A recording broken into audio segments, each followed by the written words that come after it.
My all-time favorite alien-human contact case would, without a doubt, be the 1956 friendship case of Pescara, Italy, more commonly known as the W-56. The aliens refer to themselves as the Aakhri.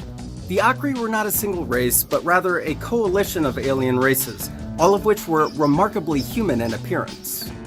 The term friendship referred to an alliance between the Aakhri and their human contactees. No aspect of it has ever been debunked, and it's widely regarded as being amongst the most credible and compelling cases of its kind. A couple years ago, I covered this case in a video titled Aliens Among Us. Toward the end of that video, I mentioned that there had been a few reports of friendship activity in other parts of the world as well. The topic for this video is one of such cases. This friendship case comes from South America, and while it shares many things in common with the Pescara case, there are quite a few significant, perplexing differences, from claims of miraculous healings and fulfilled prophecies, to reports of a mysterious island and allegations of possible Nazi involvement. It's amongst the most intriguing and controversial cases in Chilean ufology. I am Lamont from Lamont at Large. And I'm Drew from Mad Cat Mysteries. Join us as we delve deep into the strange saga of the Chilean friendship case. Let's begin. Our story begins with a man named Ernesto de la Fuente. De la Fuente was a Chilean director and documentary filmmaker. After retiring in the 1980s, he kept busy with his hobby of being an amateur radio operator. It's important to note that certain elements about this case differ from one source to another. While skeptics are right to bring this up, we have to keep in mind that everything we know about this case has been translated from Spanish to English. When researching this case, it becomes quickly apparent that much of the available information has, for whatever reason, been very poorly translated. This, in my opinion, can account for at least some of the inconsistencies I encountered while researching this case.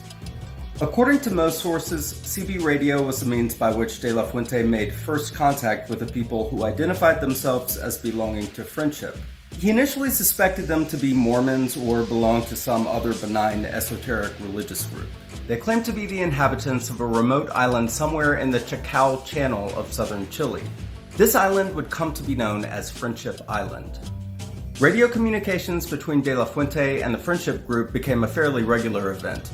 These conversations would often go on for several hours at a time, and other CB operators from near and far would frequently join in the discussions. Eventually, De La Fuente met with a man who belonged to the mysterious Friendship congregation. The man appeared to be somewhere between 35 and 55 years of age, and was significantly taller than the average Chilean. The unnamed man was described as having characteristically Nordic features, with dark blonde hair and lightly colored eyes. According to De La Fuente, the most striking thing about this man was the peace that radiated from his presence. Now, I find this description to be particularly interesting because it is incredibly reminiscent to the way in which the W-56 in the Pescara friendship case were described. Those Aakhri were described as radiating peace, love, and wisdom. Another similarity between these two cases is that in both the Chilean case and the Pescara friendship case, the Aakhri were apparently fond of using the radio to communicate with their human friends on Earth. In time, he would go on to meet other members of the friendship group as well. He would describe each one as having eerily similar characteristics to the first one he met, almost as if they had been cut from the same mold. Each of them seemed to possess great wisdom and radiated a strong sense of love and peace. So here we have one pretty stark contrast in the description between the Pescara friendship members and the Chilean friendship members. In the Pescara friendship case, the Aakhri were all different heights. Some of them were extremely tall, some of them were extremely short, whereas some of them were apparently roughly what we would consider to be a normal human height. Now, in the Chilean case, those were his words, by the way, cut from the same mold. That description leads me to think that maybe they were all about the same height. I mean, that's how I interpret it, at least. What exactly does that mean? Does it necessarily mean that the Pescara friendship case is not connected in any way to the alleged Chilean friendship case? I don't think that necessarily needs to be the case. With respect to the Pescara case, the ones that were of regular human height, well, I've heard a lot of people speculate that that particular group could have been Pleiadians. Actually, I've heard a lot of people suggest that they suspect Pleiadians were one of the members that make up the Aakhri as a whole. With the Chilean case, it all appears to be the same group. So maybe these are all Pleiadians in the Chilean case, or I don't know, maybe it's all a hoax. I really have no idea either way, but it's certainly something fascinating to ponder upon. The next individual we'll be discussing is an enigmatic boat captain named Alberto. Again, details about how Ernesto de la Fuente and Alberto met are a bit fuzzy, but sources do agree that Alberto was a captain of the ship called the Metilius II.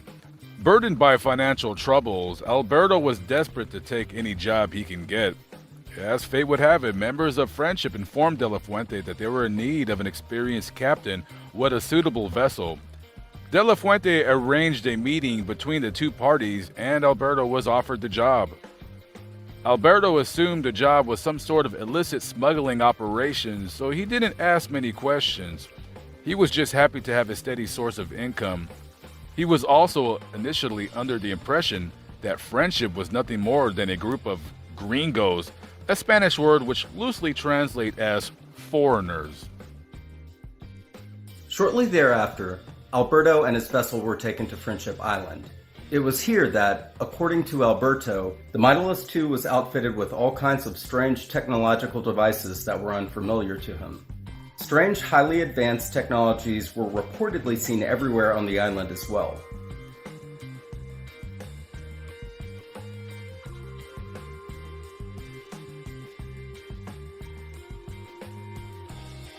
According to individuals claiming to have been healed on the island, the use of strange technology is frequently referenced and assumed to have played some role in the reported healings. Many of these claims involve the incorporation of what seems to be a spiritual aspect to their healings via the laying on of hands. I'm intrigued by how these healings are described as being both spiritual and technological in nature. It's interesting because this is very similar to the manner in which the nature of the inhabitants of Friendship Island were described, i.e., being both very technologically advanced and spiritually advanced beyond our understanding. We'll go deeper into the various claims of alleged healings in a subsequent video, but real quick, I'd like to interject something interesting I came across as I was editing this video. So, I was doing an image search for Friendship Island on Google Earth, and this was one of the images that came back in the results. Whoever took the screenshot noticed a bright, luminescent orb right off the coast of the island and brought up the possibility of it being a UFO. If it is a bona fide UFO, then, well, that would be pretty interesting. After all, it wouldn't be the first time that a UFO was captured in satellite imagery. It's also very similar to other orb-type UFOs, like the one seen here, which was allegedly photographed in the same general area. There's a narrow but noticeable band of blue and violet hues around the perimeter of the orb spotted on Google Earth. This apparent fringing effect leads me to doubt that this could be explained as the result of a hot pixel from the Landsat camera. I plan on reaching out to Bruce Maccabee to see if he can shed some light on whatever this orb actually is. Dr. Maccabee is a highly respected optical physicist who also has a particular interest in the UFO phenomenon. If anyone can provide a valid, natural explanation, then it would be him.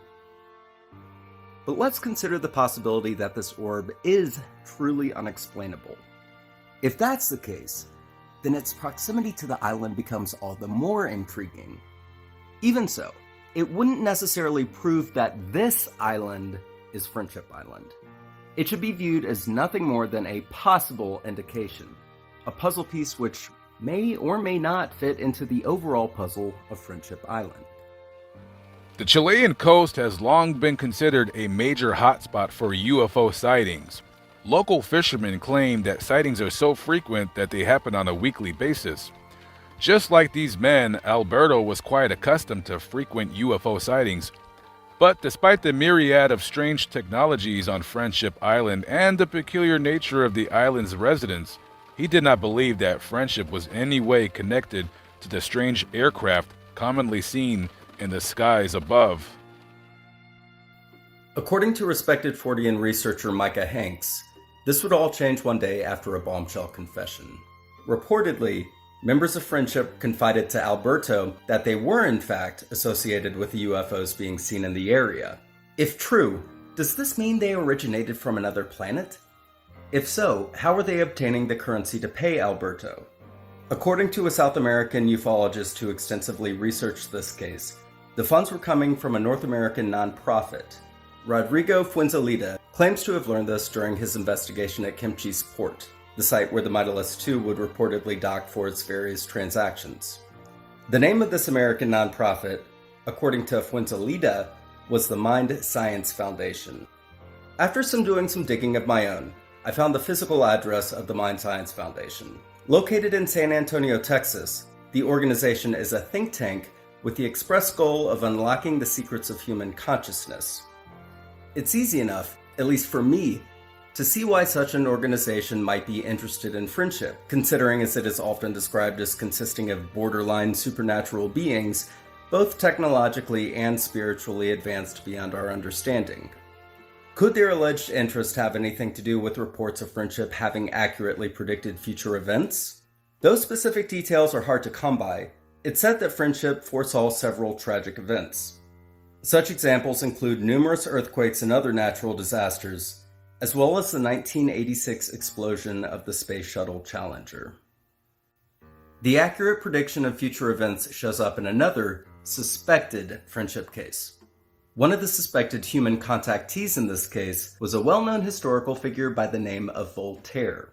A handwritten letter allegedly written by Voltaire on the 6th of June, 1761, makes reference to the friendship he had with someone who possessed a wonderful flying machine.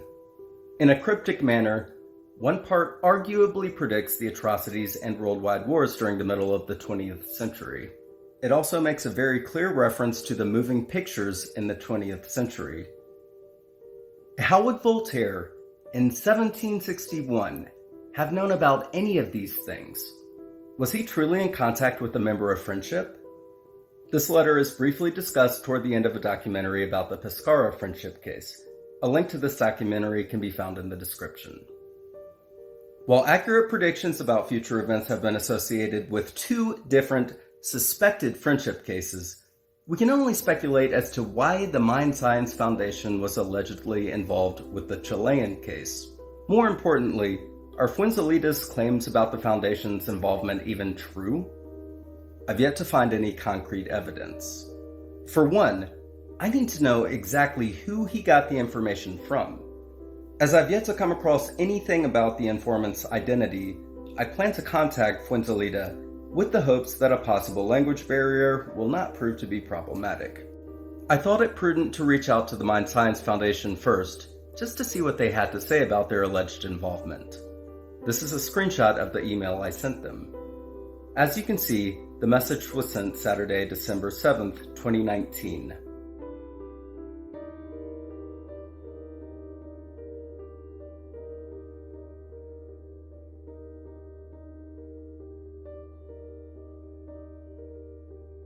I'll keep everyone up to date and post their response if and when I receive it. Due to the complexity of this case, there's no way we can adequately cover it in one video. This is the end of part 1.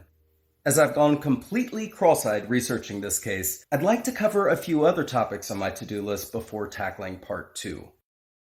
Special thanks to Piper P34 for suggesting this topic, and special thanks to my buddy Lamont for doing this collaboration with me.